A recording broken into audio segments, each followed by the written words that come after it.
आसपुरा विस्तार में रहने वाली धरा शर्मा की अभी नई नई शादी हुई थी। शादी के 2-4 दिन बाद ही पति दिलीप को ऑफिस के काम से एक हफ्ते के लिए दुबई जाना पड़ा। धरा अपने अनुभव के बारे में बताती हैं कि एक रात जब वह अपने कमरे में अकेली सोई हुई थी, तभी अचानक उनका टीवी चलना शुरू हो गया, जिससे वह चौंक गई। उन्होंने तुरंत उठकर टीवी बंद कर दिया और फिर से सोने की कोशिश करने लगी। थोड़ी देर बाद उन्हें महसूस हुआ कि उनके बगल में बिस्तर पर कोई लेटा हुआ है। टीवी की अपने आप चलना और फिर किसी की मौजूदगी का एहसास होना घर में अकेली लेटी महिला को डरा देने के लिए काफ़ी था। धरा जिस करवट लेटी थी उसी करवट लेटी रही। उन्हें समझ नहीं आ रहा था कि करें तो क्या करें।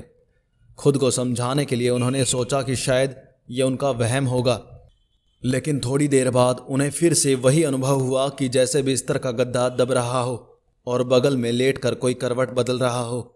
इस एहसास से धरा के तो रोंगटे खड़े हो गए।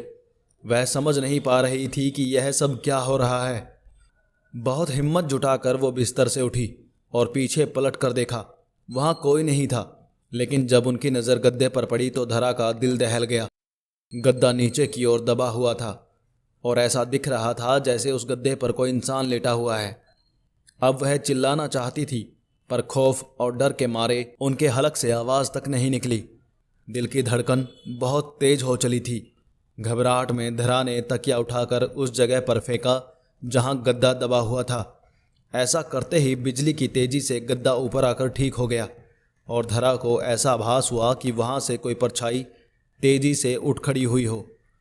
इसके बाद करीब 30 मिनट तक कोई हलचल नहीं हुई। तब धरा में थोड़ी बहुत हिम्मत बंधी और उसने पास पड़े मोबाइल से बगल के कमरे में सो रही अपनी सासू माँ को फ़ोन किया। उनकी सास तुरंत दौड़कर धरा के कमरे में आ गई और पूछने लगी कि क्या हुआ।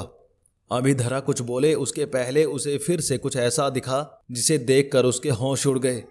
धरा ने देखा कि उसकी सासू माँ के पीछे एक जवान औरत की धुंधली परछाई खड़ी थी।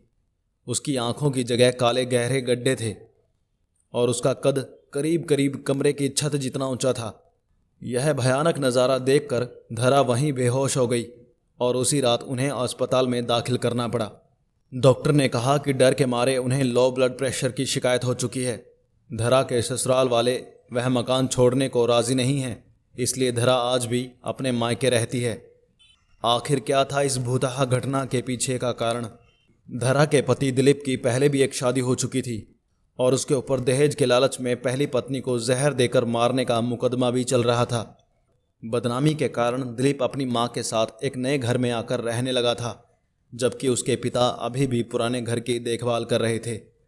धरा के परिवार वालों को शादी से पहले ये बात पता नहीं चल पाई, लेकिन इस भुताहा घटना के बाद जब धरा ने दिलीप को आपबीती सुनाई तो उसने अपनी पहली पत्नी का राज खोला। हालांकि उसका कहना था कि पत्नी को जहर उसने नहीं दिया था, बल्कि उसने खुद ही जहर खाकर जान दी थी।